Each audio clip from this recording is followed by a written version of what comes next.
Halo sahabat semua, semoga saya temui Anda dalam keadaan sehat dan berbahagia. Oke, kali ini saya ingin menjelaskan suatu gangguan kesehatan yang disebut dengan psikosomatis. Tulisannya berisi PSI, tapi bacanya psikosomatis.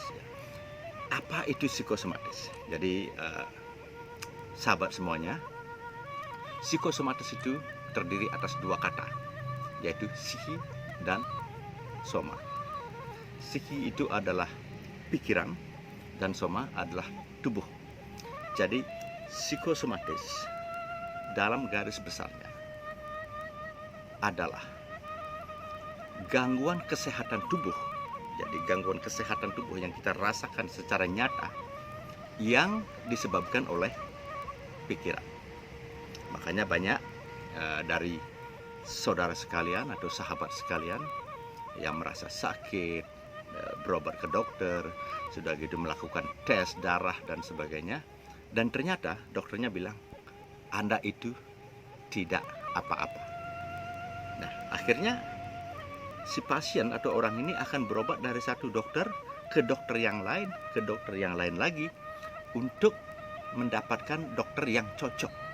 Yang cocok sebenarnya bukan dokternya yang cocok, tapi obatnya. Itu seharusnya ya. Namun di Indonesia itu seringkali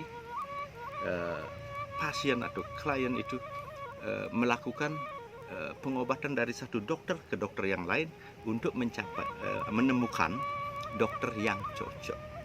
Nah, ini disebut psikosomatis. Jadi bagaimana cara kerjanya saya juga tidak tahu, dan itu bukan lahan saya untuk menjelaskan. Itu bisa dijelaskan oleh para ilmuwan. Jadi begini, keluhan-keluhan psikosomatis itu kebanyakan mual, jantung berdebar, pusing, sudah gitu keringat dingin tiba-tiba, bergetar, merasa agak sempoyongan, dan banyak lagi. Nah, hal ini biasanya disebabkan oleh gangguan pikiran, gangguan yang terjadi dalam pikiran kita. Antara lain mungkin karena stres. Itu kebanyakan sih. Seperti dulu waktu kita SD atau SMP, waktu kita masih sekolah, pada saat akan menghadapi ulangan umum atau ujian, khususnya ujian nasional, itu banyak siswa yang merasa perutnya mual atau malah sering ke toilet untuk buang air kecil dan sebagainya, dan ada juga yang sakit. Nah, inilah karena siswa tersebut stres, memikirkan apa yang akan terjadi atau apa yang nantinya akan dihadapi pada saat ulangan umum atau ujian nasional tersebut. Jadi di zaman modern ini banyak dari kita itu terlalu sibuk untuk bekerja dan mengejar nafkah tanpa memperhatikan sisi daripada kesehatan tubuh kita. Sebenarnya itu sangat penting. Tanpa tubuh yang sehat, Anda tidak akan mampu melakukan pekerjaan atau melakukan apapun. Jadi sangat penting jika Anda mengalami gangguan pikiran seperti stres, sudah gitu kekhawatiran yang berlebihan, itu juga sangat mengganggu kehidupan, sehingga Anda tidak akan bisa tidur dengan nyenyak, atau istilah kerennya sekarang itu insomnia. Jadi perlu sekali untuk Anda paling tidak duduk santai dan menenangkan pikiran, atau mungkin disebut juga dengan istilah meditasi. Itu juga bisa dilakukan untuk mengatasi psikosomatis ini. Hal lain yang bisa kita lakukan untuk mengatasi psikosomatis adalah fokus kepada hal-hal yang positif. Umpamanya dalam satu hari kita melakukan 5 task atau 5 pekerjaan. in the end of the day, atau pada akhir harinya, kita semua pekerjaan sudah terlaksanakan, cuma satu yang gagal. Jadi kita tidak perlu fokus kepada yang gagal, yang cuma satu. Jadi fokus ke 4 yang sudah sukses kita lakukan. Nah, itu cara berpikir positif. Kemudian yang lainnya adalah, kalau Anda sudah mengalami sakit di kepala, di salah satu bagian dan sebagainya, jantung berdebar, mual, sudah gitu insomnia, rasa nyeri di persendian atau di bagian tubuh lainnya, segeralah ke dokter. Jika dokter bilang ini tidak ada penyakitnya, berarti sakit Anda itu adalah psikosomatis. Segera diperiksakan ke psikiater atau psikolog. Itu. Kemudian juga bisa dengan melakukan olahraga yang rutin. Jadi dengan berolahraga atau melakukan hobi, pikiran Anda akan shifting atau